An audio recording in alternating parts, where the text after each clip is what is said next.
Good morning. Stocks look to be opening on the downside today as economic news trickles in and retailers report earnings. In today's headlines, JCPenney is getting a lift after reporting that it enjoyed a 10% increase in sales in November. Granted, they had to be very promotional to do so, but the market is happy with the news. Express, though, is plunging almost 20% after it missed its earnings estimates by 2 cents and warned about a weak holiday. Seems Express is not hitting the right trends and has had to mark its product down heavily to make a sale. And after the close, we get Aeropostale and Wet Seal earnings. Both are expected to disappoint.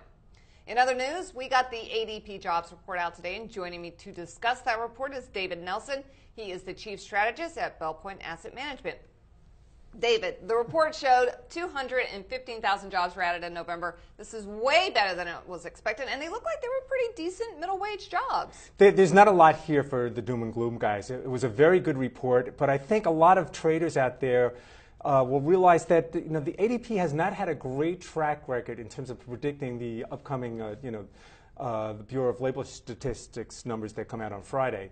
So we'll see what happens on Friday, but all in all, this was a broad beat, and I would have to believe that the unemployment rate will tick down a notch on Friday.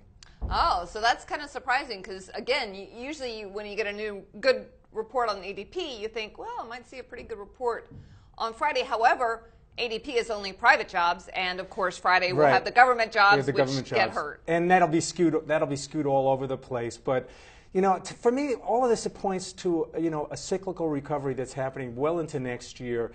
I think it's better not look at this one number.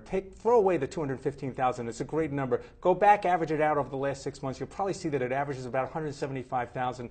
That's what we've been getting consistently, really, for the last few years. And I think that's what we're going to see going forward. Of course, now when we get a good number like this, everyone's going to start to talk about the Fed and tapering, and then things are looking better, so they can start to take their foot off the pedal. And that's the knee-jerk reaction we're probably going to see in the market today. People are going to sell the news because of the concern that Janet Yellen is going to have to, or rather the Fed, is going to come in maybe as soon as December.